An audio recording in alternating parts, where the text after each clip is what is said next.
You're just jealous of my Lulu shirt. I'm still waiting for my three wishes, fucking genie. Rev that land. These are not genie pants. They just look good. There's some genie pants if I've ever seen them. You're just jealous because they look good.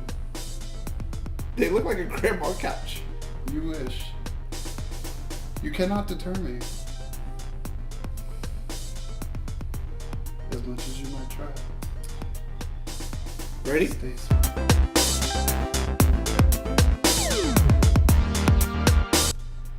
Hey everyone, welcome to this episode of So I Married a Geek. I think my husband Phil's around, but all I have next to me is a couch. Shut your hoe ass up.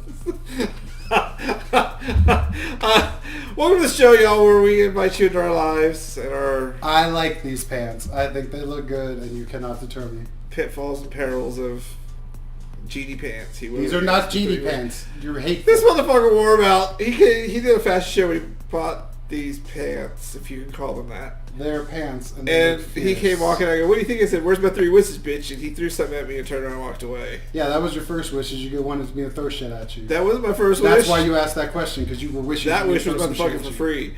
Anyways, I'm Gavin, this is Phil, and that's the dog. She's over there. You can see her underneath Phil's foot. These pants look amazing. You're just crazy. We have exciting news to share. We do. I mean, exciting and sad. So, there's been a lot of drama that led up to this. There's been a lot that's been going on. Part of why Phil's been at home.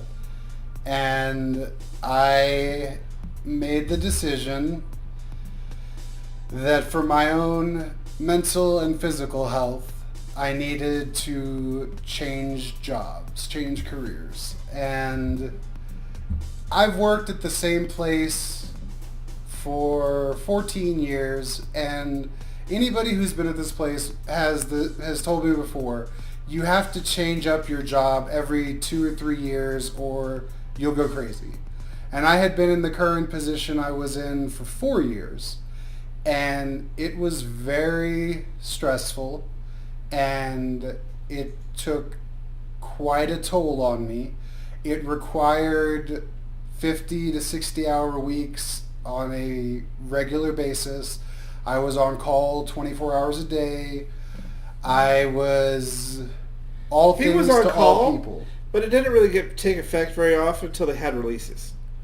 Yeah, when we had that happen, that would always be an issue. But when I say on call, the reason I bring that up, though, is it's not just like having to be available in the middle of the night. It means I might have stuff I need to work on, but at 2 o'clock, somebody else from a different agency or somebody from somewhere else needs something from me, so I have to cancel whatever I was working on because I have to respond to them and answer their questions. And so I had to be all things to all people, and it just took a lot out of me. And it But he was good at it. I was, but He had an amazing team. He had amazing people, and they did amazing things. and that's why I say it's also sad. I love my team, and it's going to be hard to leave them behind. But I have to do what's best for me, what's best for us. When I was working like that, it was hard for me to find the energy to make music. It was hard for me to be able to clear my head enough to make music, because all I could ever think about, all I could ever talk about was work. Like, there were times where Gavin would be like, can we talk about anything else besides your job?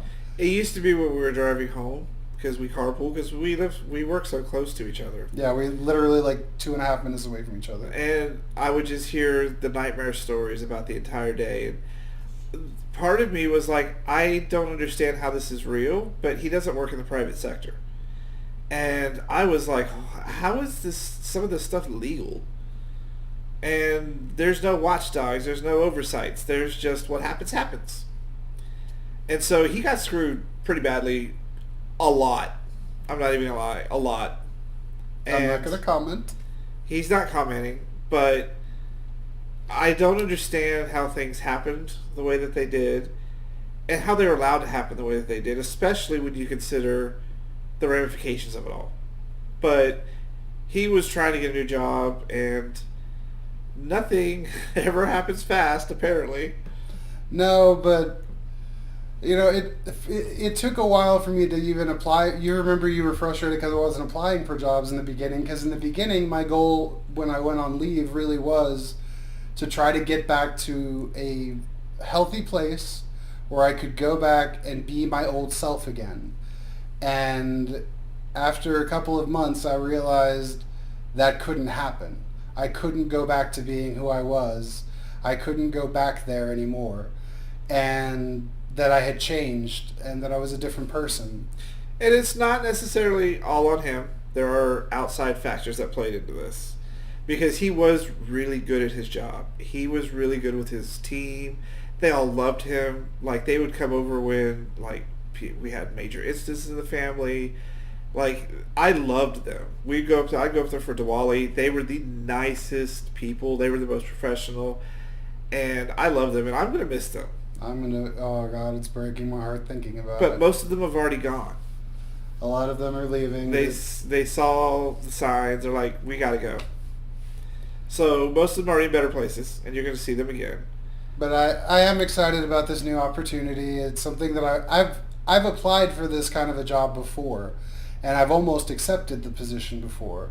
This time I went and bit the bullet and said, yes, I'm going to do it. And it'll be fun. I know a lot of the people I'll be working with. I've worked with them over the years. Some of them used to work for me. Some of them used to work with me. And it'll also be nice not to be in a management role, just to kind of be responsible for me and just for me. Because, like I said, it took a lot out of me. I didn't work on music as much as I would like to. I also think if you had a better support structure as a manager, you'd have a different viewpoint. It could be, but I mean, they really did throw you under the bus a lot. They overstaffed, they underpaid, they did all sorts of stuff, and that's normal anywhere you go. I don't think I've had a really good positive manager experience anywhere, just because when you get to that point, everything's expendable. Like, I just don't understand that aspect. That'll be the thing that I'm proudest of, but it makes me sad to walk away from it. But what I would say I'm proudest of is that I don't think anyone who's ever worked for me would say I ever took out my bad day on them, I ever lost my temper on them, I ever blamed them for something, I ever attacked them over anything. I made sure to be as supportive as I possibly could for everyone who worked for me. I did everything I could to make their lives better. Because one of the lessons I learned a long time ago is it's really easy to lose your temper because you're having a bad day and ruin someone else's day, and then 10 minutes later you're over it, but you've ruined that other person's day and their entire day is ruined. And I started to think about how unfair it was when people would do that to me, and I told myself, if you're ever a manager, you will never do that to someone. And I never did. And it's a lot of work. It's hard to be like that, but I made that my goal, to make sure that nobody ever could think back on a day where I took out my frustrations on them or where I made my problems their problems. And so I'm excited to see the change. Yeah. Like I said before, it's either work or music, not both. So you can always do both. But I just didn't have the energy to do it. It just got to the point in his environment where he was at that it just wasn't going to happen. Mm-hmm. So I'm glad he made the choice, and I'm glad it was a really quick too. Like, they were like, "Hey, here you go, boom, hired." I've never seen anybody work that fast. Yeah, it was a great deal of fun. So he's starting that very soon. It's going to be kind of awesome. Yeah, but I'm hoping to keep doing my music thing and it's not hoping, but you're just going to keep doing your music thing. Keep pushing hard on it, and hopefully that'll take over at some point. Yeah, there's a lot brewing on the music department side, which we'll probably do an episode in the new year about that. That'll be exciting. Yeah, you just got to get back in there and get some more stuff done. My awesome pants. I wish you to get music done. You're not as cute as you think you are. So, we'll follow up with Phil's job after he gets settled in there, and you guys can see a difference in him, and I'll report back at the difference in him. But that's been this episode. Hope you guys have enjoyed it. Make sure you hit like and subscribe, comment away. Go ahead and tell him how amazing my pants are. He needs to hear it. Tell Cherry over here to be quiet. Cherry? From Pee-wee's Playhouse, the chair that talked. You missed out on a lot of fun childhood shows. I don't watch. I never did. Pee-wee's Playhouse was the shit, man. Y'all just don't even know. Well, you don't know, but most people do. That was the best fucking kids show. And they had a genie's head in a box because you stole his pants. Alright, so we're back with more episodes. Brand new at noon. I just see your look on your face in the camera like, I think it is wrapped You're up. just jealous because I have this epic shirt that's Masters of the Universe theme from all those Ululu. You're just jealous. That's what it is.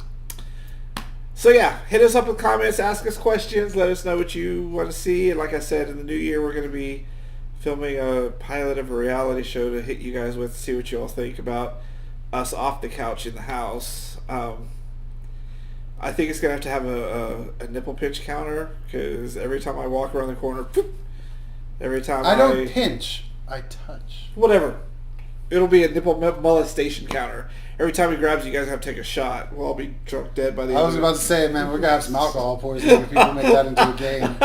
And so yeah, we'll see you guys in more episodes. Released at noon weekdays. Thank you guys for watching, and we'll see you next time on So I'm Married.